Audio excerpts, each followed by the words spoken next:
Hello. Today, I would like to lead you through the basics of meditation practice in terms of the Buddha's teaching.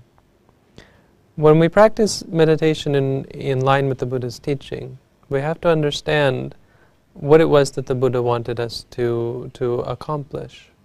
Buddhist meditation shouldn't be understood as simply a calming of the mind or the attaining of a peaceful state for a temporary amount of time. Many people, when they hear about the practice of meditation, they think of it as being exactly that, a vacation, a means of escape from reality. But if we look at the word meditation, as we understand it in the Western world, we can see that it means something very different, something that is much more in line with the Buddha's teaching.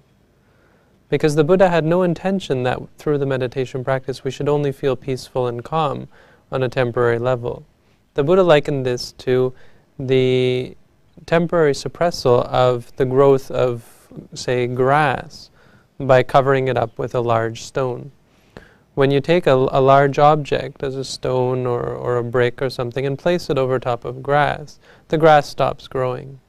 But this is only temporary. If you take the brick or the rock off, the grass will continue to grow.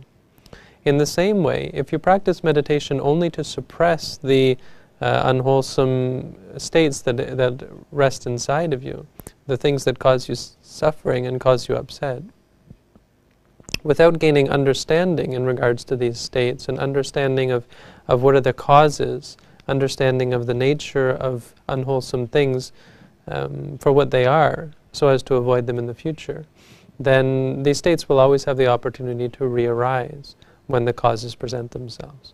For instance, at certain times for some time we can do away with anger through the practice of loving kindness, or we can do away with the state of greed or of lust by focusing on the impurities of, say, the body or of food, focusing on those things that are impure. By doing this, we replace something with its opposite, and as a result, the unwholesome state disappears for some time. It is suppressed. We can force these states away by encouraging their opposites. But this doesn't address the real problem. The problem being that greed or lust has a cause, and anger also has a cause. When we dig deeply, we can see that anger arises based on the perception of something as unpleasant. When greed arises, it arises based on the perception of something as pleasant. The recollection or the recognition of something as a pleasant or an unpleasant object, as the case may be. Until we can overcome this and come to see that that is not truly the case, come to see things as they are, as neither pleasant nor unpleasant, we'll never be free from these emotions, these causes for suffering. So meditation in a Buddhist sense has much more to do with the word meditation in English, which means to consider, to examine, to analyze. In a sense, to work at training the mind to see things as they are. Not to train the mind to cover up the things that we don't like or the things that are causing us suffering, but rather to understand them. So this is the meditation that I'd like to explain today, and I'd like to go through some of the basics of how to put into practice and about what the meditation will lead to. The most clear discourse on the practice of Buddhist meditation is found in the Satipatthana Sutta. This is a discourse given by the Buddha on the establishment of mindfulness, or the establishment of recollection, of recognition. This word that we have is sati, that is often translated as mindfulness, but actually means something a little bit different. The word mindfulness is useful to understand what we're trying what sort of mind state we're trying to create through the practice. But the essence of it is this recognition. We're trying to recognize things as they are, and that's really what the meaning of sati is. When you recognize something as being this or as being that, when you recognize its characteristics, or when you recognize its nature, this is the meaning of sati. So here we're trying to recognize things for their essential nature. When you experience anger, we're going to recognize it for what it is. What is anger? What is the experience of anger? We're not going to judge it. We're not going to attach any label or meaning to it. We're just going to see it for what it is. When we see it for what it is and recognize it simply as that, there will arise wisdom and understanding. Same when we have lust in the mind. When there's lust in the mind, instead of trying to suppress it or change our mind in any way, we're going to look at this mind and see what it does, what this lust, this greed does to our minds, and so on. We're going to look at the objects of our desire and our aversion. We're going to look at those things which we say are pleasant, which we say are unpleasant, and we're going to examine them impartially, not with any prejudgment of what we should be able to see.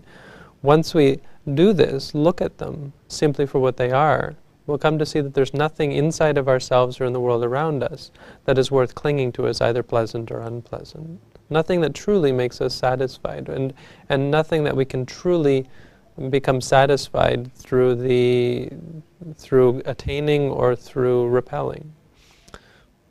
Once we see in this way, we'll be able to live with anything and be content and peaceful at all times, and never give rise to any unwholesome state of mind that might cause us suffering.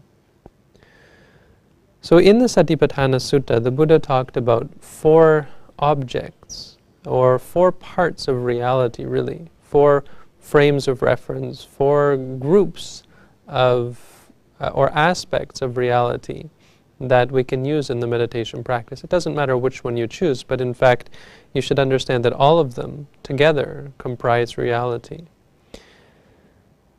The 4 that the Buddha explained, or the 4 categories that the Buddha gave, are as follows: the body, the feelings, the mind, and dhammas, or realities. So to explain these, why this is a categorization of reality is because all of reality can be broken down into experience. Everything that we say is real, the only true way in which we can say that it's real is because it is experienced. That which is not experienced we call imaginary. When you experience a person in the room who is not there, you say this is an imaginary person. Or when you hear a sound and you think it's a ghost, you say you're imagining things, because it's not really there. What you're really experiencing is maybe just the wind in the trees or the creaking of the boards or so on. It's a sound that is something else. So what is real is what is actually experienced. Experience experience can be broken down into 2 parts. This is the physical aspect and the mental aspect. So all of reality, we say, can be broken down into the physical and mental aspects of experience. And this is in line with modern scientific thinking in terms of quantum physics, which says that there is the physical side of things, which can only be understood in terms of the observation of the consciousness, what the experimenter or what the observer looks at, which objects they choose to look at, or what intentions they choose to make. So the Buddha said that there are these 6 experiences that we have, and this makes up all of reality. There is the seeing, the hearing, the smelling, the tasting, the feeling, and the thinking. And when we see, when we hear, when we smell, when we taste, when we feel, or when we think, there are these 2 parts, the physical and the mental. And this is what we mean by the four satipatthana, or the 4 foundations or setting up establishments of mindfulness. The body, the feelings, the mind, and the Dhamma, the realities. So here we can see what we're really talking about is experience. The body, this is not the physical body that you see of someone else. It's the physical part of experience. So for instance, when you're walking, this is the feeling of the feet moving, the different parts of the experience. There's the stiffness in the legs, the hardness of the floor, the cold or the heat, and the cold as you move your foot, and the cold when you touch the floor, the heat in the body, and so on. It's these physical aspects of experience that we call body. So when you walk, you try to know that you're walking. As the Buddha said, gachanto va gachamiti pajanati. When walking, one knows clearly and completely, I am walking. Meaning there's no other awareness except the movement as it is.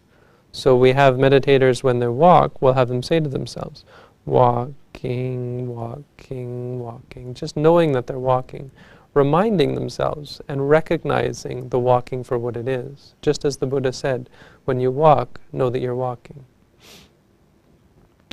When you're sitting in meditation with your eyes closed, we have meditators watch the breath. When the breath comes into the body, what happens to the body? The body will expand, especially located in the stomach. So this is the physical manifestation of the breath.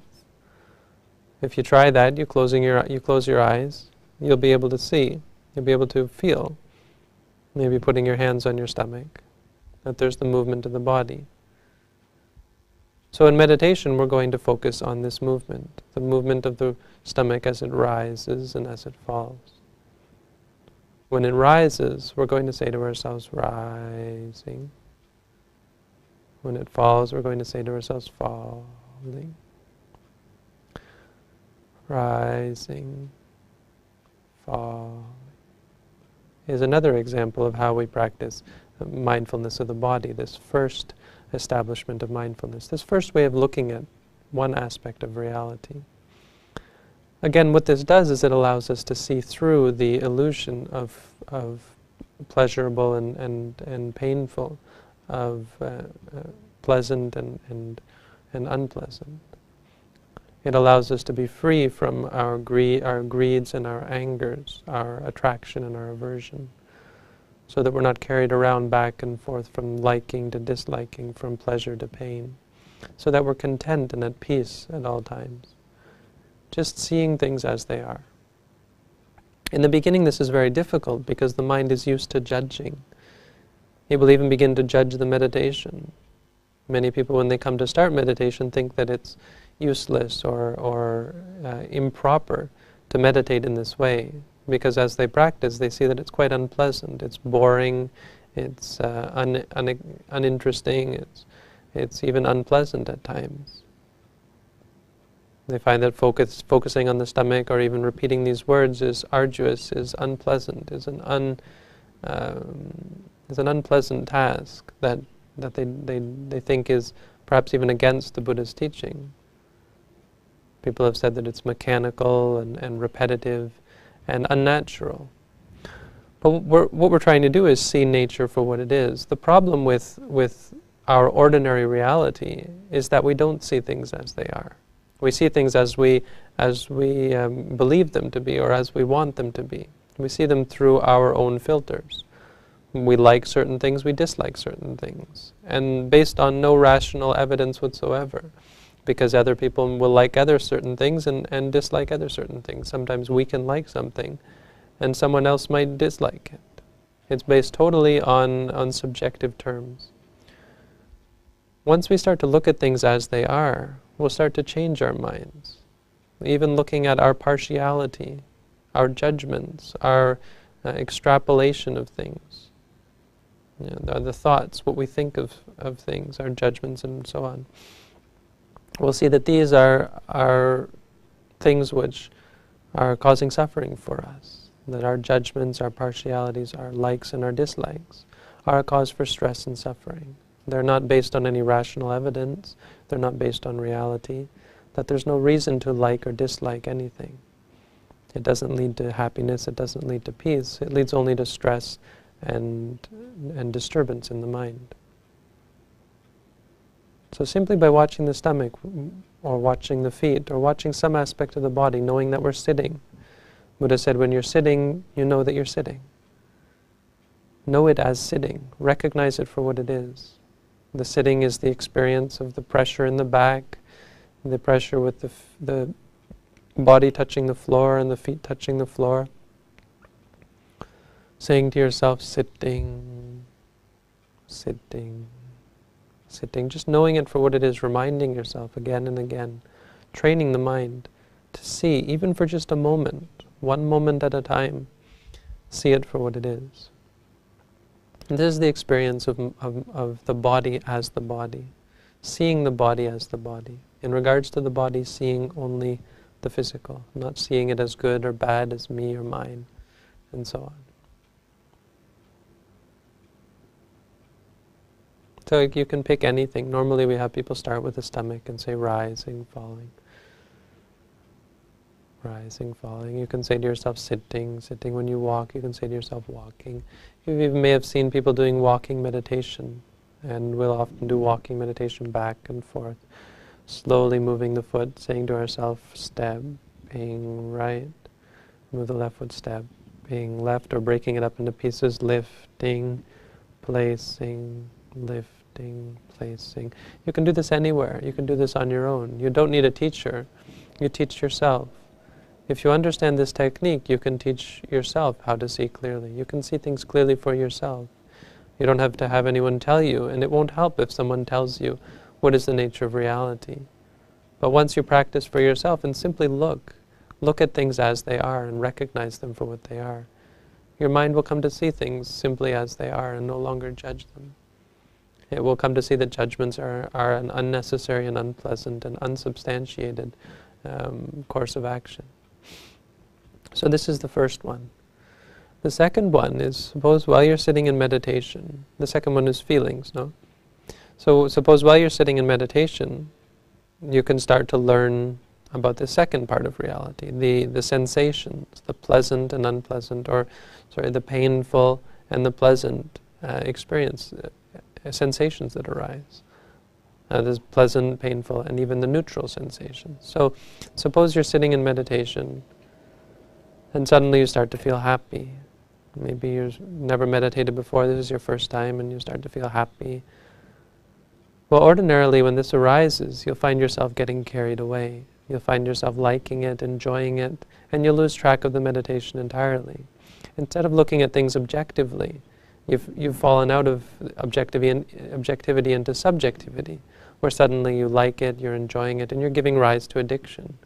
You're no longer seeing things clearly, your mind is no longer clear. And as a result, the happiness disappears, the happiness which was a result of seeing things clearly. It's not a result of happiness. Just because you're happy doesn't mean you're going to get more and more happiness. So it disappears and you're left frustrated, you're left bored, you're left wanting the happiness back. If instead you see the happiness for what it is, you'll find that it either stays, or even when it goes, you're not unhappy. You're not disappointed, because there was no attachment to it at all. You see that it's just a feeling, just like any other feeling. By the same token, if you're sitting in meditation and you feel pain, you feel something that is thought to be unpleasant, a painful or an aching feeling in the body, you see it for what it is. If you feel pain, you say to yourself, pain, pain, pain. If you feel happy, you say to yourself, happy, happy, happy. And in doing this, with the happiness or with the pain, you'll see it for what it is. In the case of the pain, you'll see that it's not something that is necessarily unpleasant. The idea that it's unpleasant arises in the mind. You'll see that actually it's no longer painful. Even though we would still call it pain, it no longer becomes a problem. It simply becomes a phenomenon that has arisen in the body. It becomes a sensation, and that's really all it was in the first place. We remove this judgment, this unclear thought, or this muddled or confused, ignorant thought, with a clear thought. We replace it with a thought which sees the feeling as it is, simply as a painful feeling. We say to ourselves, pain, pain, pain, and whether it goes away or doesn't go away, we see it for what it is, and we're not disturbed by it. We don't give rise to anger or aversion. We simply see it for what it is. If we feel calm sensations, it's the same really as happy sensations. When you feel a calm sensation, you'll tend to like it and enjoy it. And as a result, you'll stop looking at it objectively. You'll start to hope for it to stay on and want for it to remain, to get stronger, to come back again and again, to be under your control. And as a result of that, because you're no longer seeing things clearly, the neutral feeling will disappear, or eventually it will disappear by itself, because the feelings are none of them permanent. And then you'll feel disappointed. because you actually can't control it. You can't make it stay, make it last. If you instead acknowledge the neutral feeling for what it is, saying to yourself, calm, calm, calm, until it goes away, you'll simply see it as a calm feeling, and you'll maintain this clarity of mind. When it disappears, you won't feel upset, you won't feel disappointed.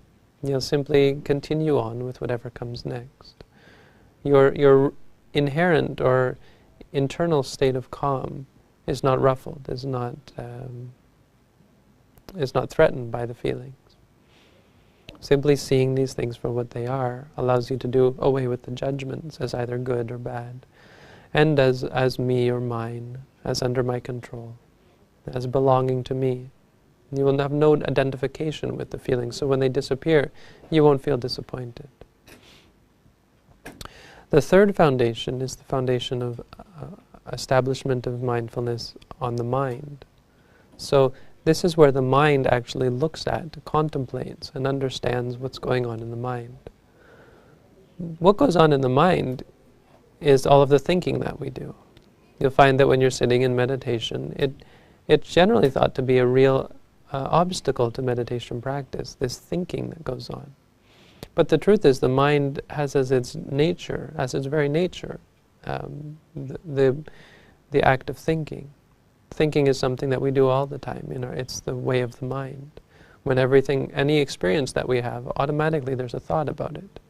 This is why we have this word, this label, so to speak, that we're using when we walk, saying walking, when we sit, saying sitting, when we watch the breath, saying rising, falling, or pain, when we have pain, and so on. This word is a clear thought. It's not creating anything new. It's simply replacing the ordinary thought with a clear thought. So when other thoughts arise, thoughts of the past, thoughts of the future, good thoughts or bad thoughts, any kind of thought, we shouldn't see it as an obstacle or a negative thing at all. We should see it simply as a part of nature. It's the nature of the mind to think, as I said. And how we do this is to see it as thinking. It is what it is. So if you're sitting in meditation, you're watching the stomach, rising, falling, and then your mind starts to wander. Because you're watching the stomach very, very carefully, you'll be able to see the moment when the mind starts to wander, and you'll be able to catch it. You'll see the thinking arise, and instead of getting angry or upset or attached and addicted to it or interested in it, chasing after the thought, you simply see it for what it is. Say to yourself, thinking, thinking, thinking. Just knowing that you're thinking. When you do this, you've replaced the thought with a clear thought, the thought that you're thinking. When you do this, the other thought will disappear by itself, naturally, without forcing it away. And you'll be able to come back again to the rising and falling and continue on with your meditation. No matter how many times you think, there's nothing wrong with it.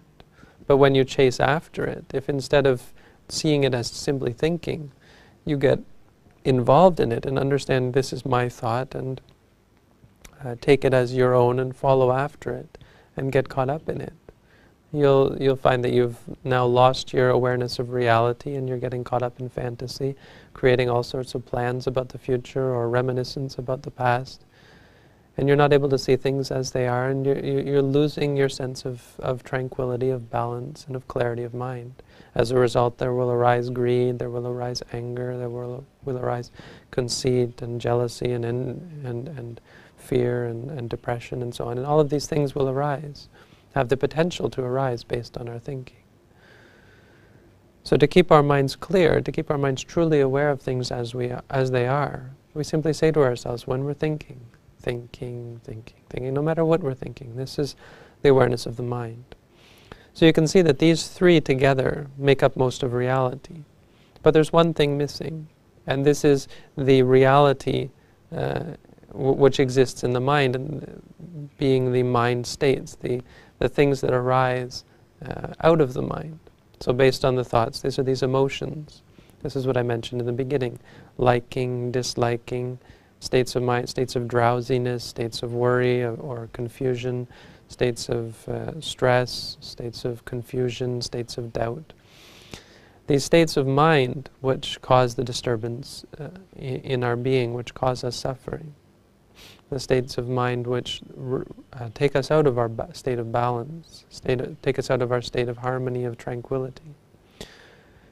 So it's important for us to acknowledge these as well. This is the final part of reality.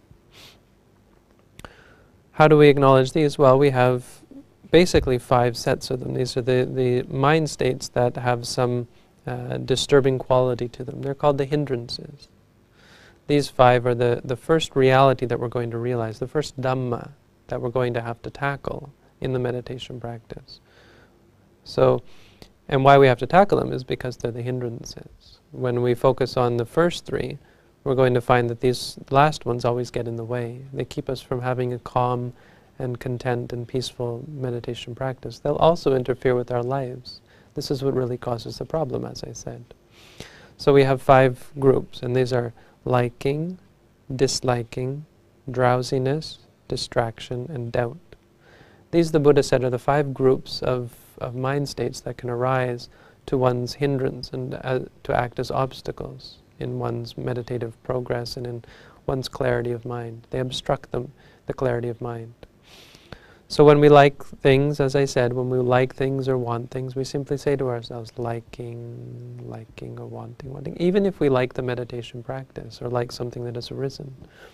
Because as I said, when we follow after the liking, we're no longer meditating. We're no longer seeing things clearly. We've changed our mind state to one of possessiveness and ego and attachment.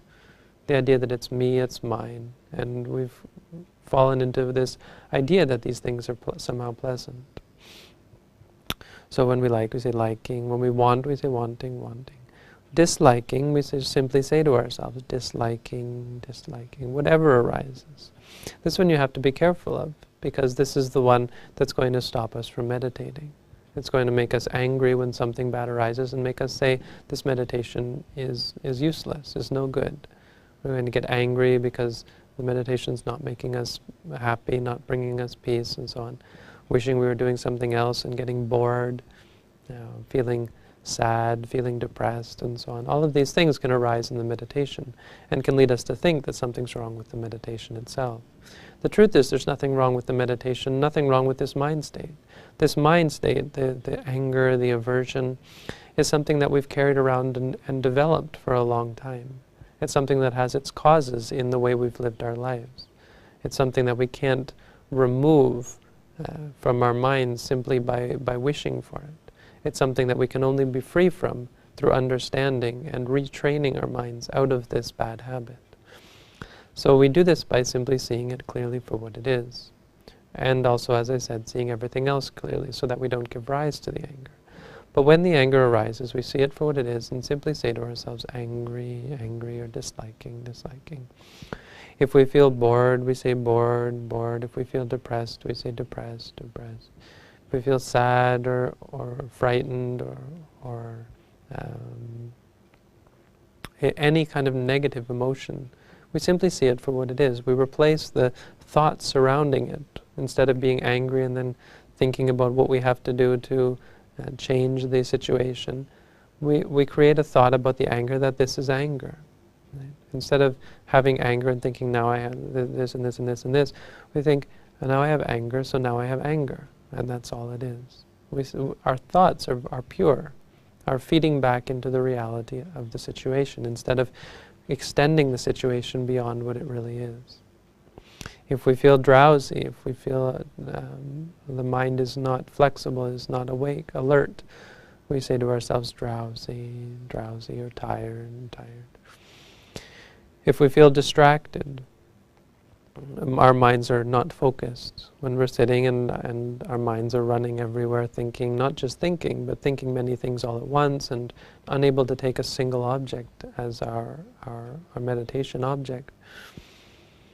Normally we would think this is a problem, and many people have said that they just can't meditate because their minds are too distracted, their minds are not calm enough. And the truth is, this kind of distraction is really the reason why one should practice meditation. It's because of this state of distraction that one should work to train one's mind, because this state of distraction this tendency to become distracted and to not be able to focus on a single object is a sign of the untrained mind. It's what we have to do, what we have to change through the meditation practice.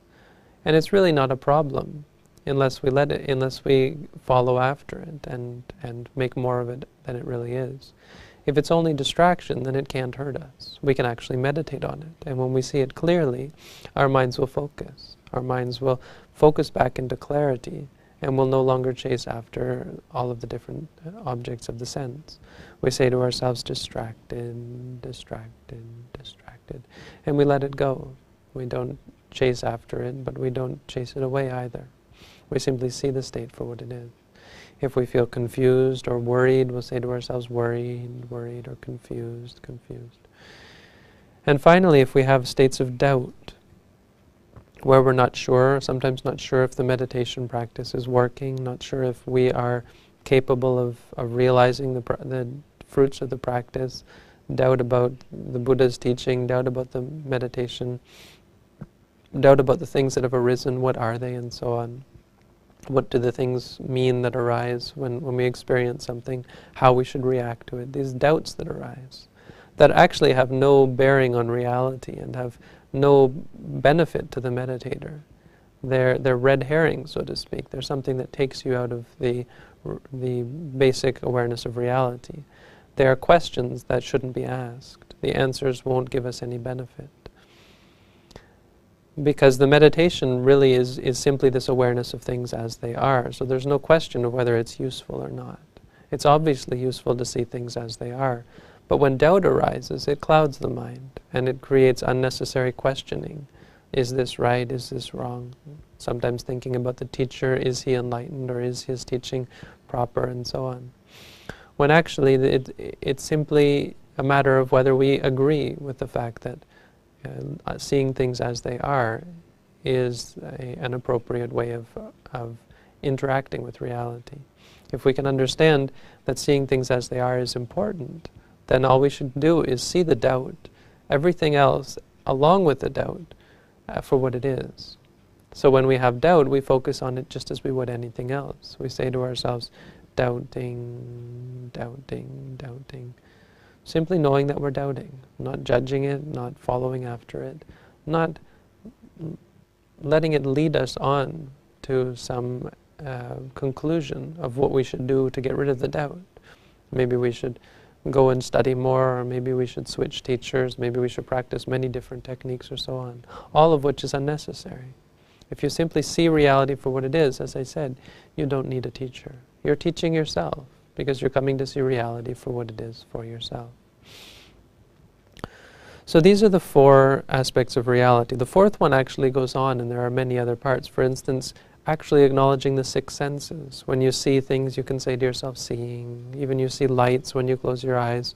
This is a very common one for meditators. They'll see things, and they'll get carried away, and they'll think it means something, that it's God or an angel or so on. And they won't be able to see that it's simply a visual hallucination, or a visual stimulus, so to say. And they won't understand it. Simply, they'll get lost in this conceptualization of it being something else.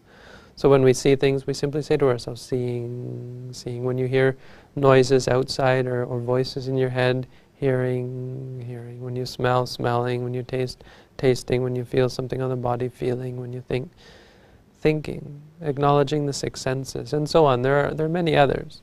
But for basic meditation practice, this should really suffice. Now, what is it? The next question that I'd like to address is, what is it that this is going to allow us to see? I've gone over a little bit about how it's going to allow us to see reality clearly, but I'd like to just answer the question in more detail and for perfect clarity, to understand what exactly it is that these four things remove in the mind. What is the misunderstanding? The Buddha said that there are four misunderstandings. These are the four misunderstandings that keep us tied to the cycle of suffering, that cause us to give rise to unwholesome thoughts, unwholesome consciousness, unwholesome mind states. which in turn give rise to unwholesome deeds, which in turn gives rise to unwholesome results or suffering. And then suffering in turn makes us want to do bad things, makes us give rise to unwholesome thoughts, unwholesome mind states, and it goes in a cycle. These four things, because we misunderstand reality in four ways, we therefore give rise to this. We therefore continue this cycle, giving rise to unwholesome mind states. First of all, we see reality as being attractive. Second, we see reality as being, or we see things, the objects of reality, of experience, as being pleasant. Third, we see the objects of experience as being permanent. And fourth, we see the objects of reality as being controllable, or possessions, as being belongings. These four misconceptions about reality, about experience, the Buddha said, are what keeps us tied to suffering. So the four foundations of mindfulness, each works on a different aspect of our misunderstanding, each of these four misunderstandings. The first foundation of mindfulness, the mindfulness of the body, this awareness of the stomach moving, of the body moving, and so on, allows us to see the nature of reality as not being attractive. Because the most attractive thing that we have as human beings is the physical body. We'll see that certain bodies are attractive, certain others are repulsive. But in general, talking about the physical aspect of reality, we see things as being attractive. Even though there's nothing inherently beneficial about seeing certain things, about hearing certain sounds, we find the physical aspect of reality attractive, because we have this memory that it somehow brought us pleasure and happiness. Once we focus on the physical body, we'll be able to break it up into pieces. We'll see that the foot moving is merely an experience of motion. The stomach moving likewise is only an experience of motion. The tension in the back, in the pressure of sitting on the chair or on the floor, the hardness and softness, the heat and the cold, these are all only individual realities that arise and cease. When we break it apart in this way, the ancient texts say it's like when a butcher takes apart a cow. If he hasn't taken apart the cow, he still has this idea of this being a cow. But once he cuts it up into pieces and separates it out, he loses the idea of it being a cow, and suddenly he sees it as meat. So when he sells the pieces of the cow, he doesn't think that he's selling cow. He thinks that he's selling meat. It's lost the idea of cow. In the same way, a person who takes apart the physical body, not intellectually, but simply watches one piece at a time, looks at what it is that we call body, sees that it's broken up into pieces.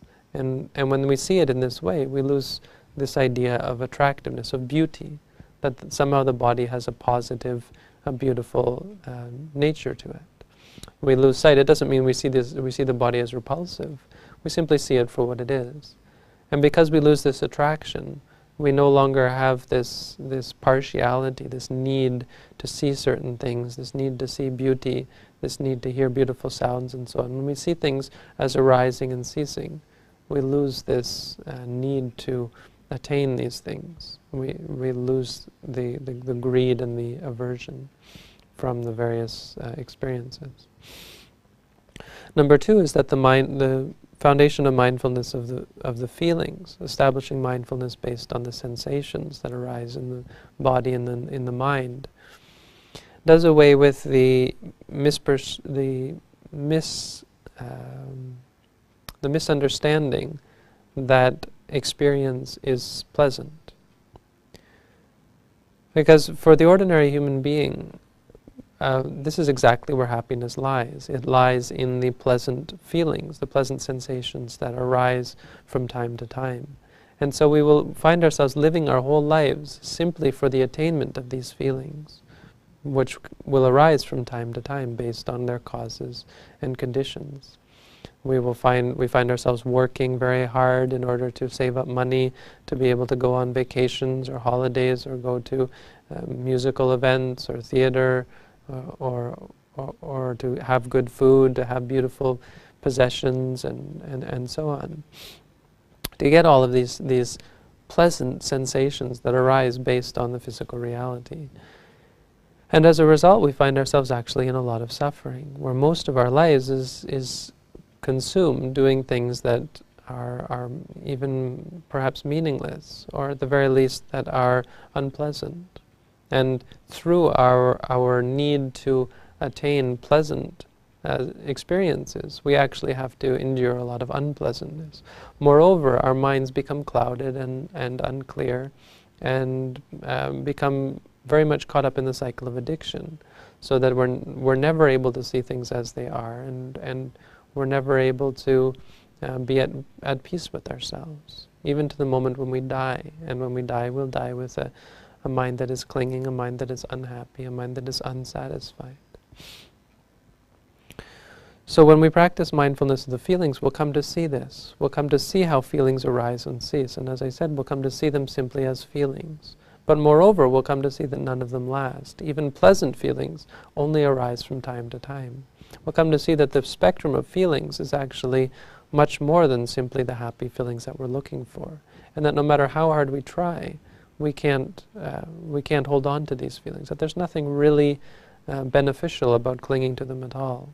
There's nothing actually beneficial about the feelings. Just like painful feelings not being inherently unpleasant, pleasurable feelings are not inherently pleasurable. That there's nothing inherently good about them whatsoever. There's simply a different type of sensation that has arisen.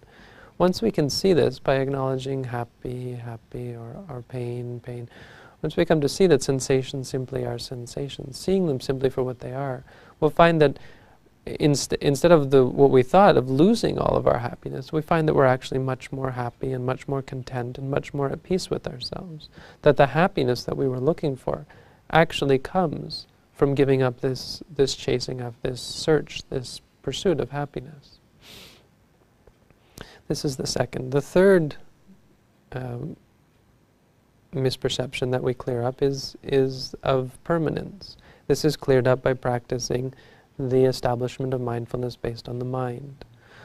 Why is this? Because whereas all things are impermanent, the truth is that everything that we experience is impermanent. There is nothing more impermanent, or nothing that changes quicker or more clearly than the mind. When we focus on the thoughts, when we focus on the workings of the mind, how the mind jumps from object to object, we'll be able to see clearer than watching any other object, how impermanent reality really is. One of the reasons why we cling to things, why we are always chasing after good things, running away from bad things, is because we think of them as having some entity. We think that somehow we can create stability in our lives, that somehow if we work hard enough, we're going to create a state that is stable, that is safe, that is lasting and secure. And so we are always trying to set up our lives with things around us which are going to last, which are going to protect us, which are going to keep us in a stable state. But the truth is that no matter what we do externally to attain this, if our mind is still jumping around from object to object, we can never be said to have gained any stability whatsoever.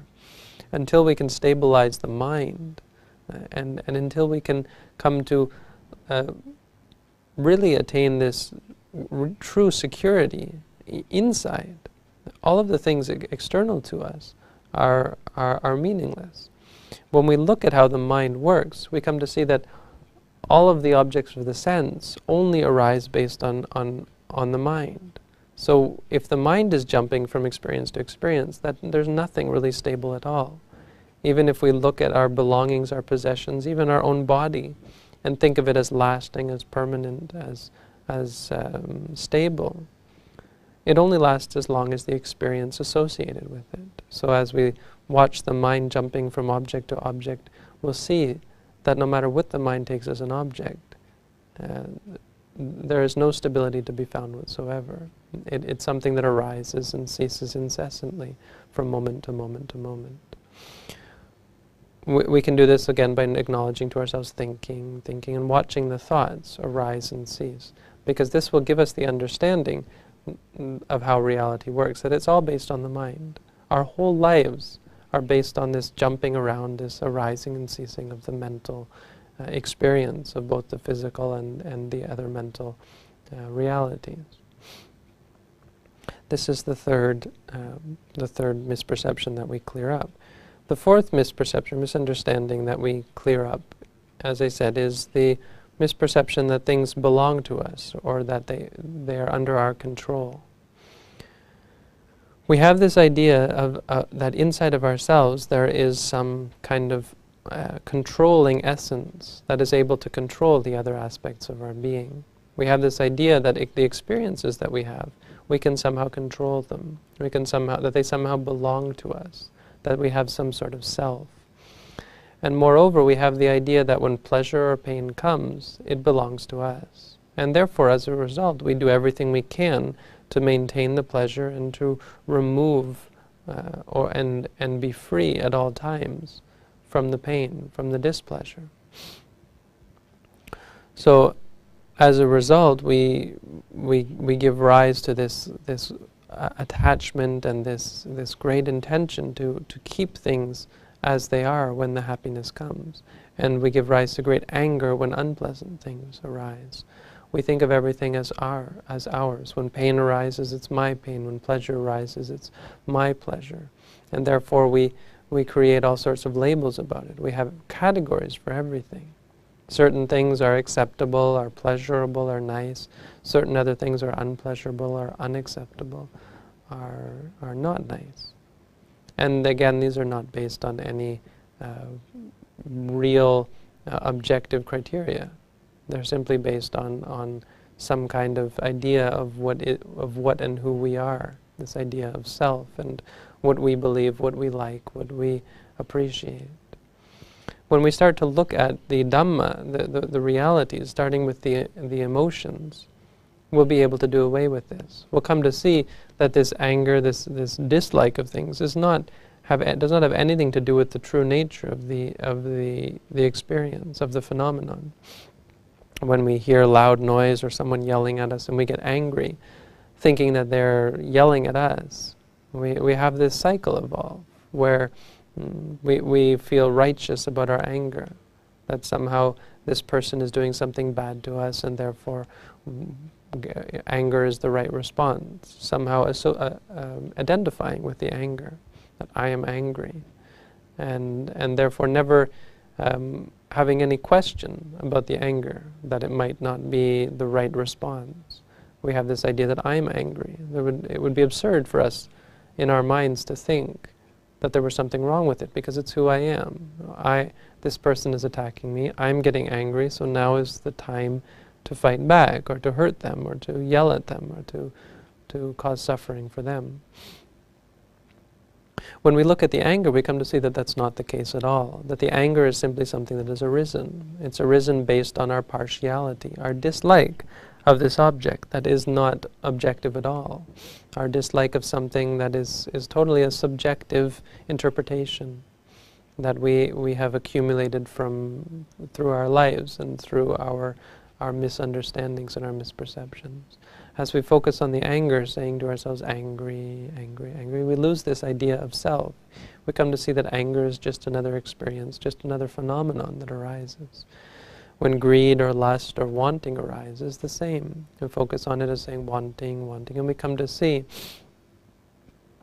that there's no connection between the object and the wanting. The object has only given rise to wanting because of our misperception of the object. Because remembering, thinking back, that this is ours, this is a part of those things that are pleasurable, those things that we appreciate.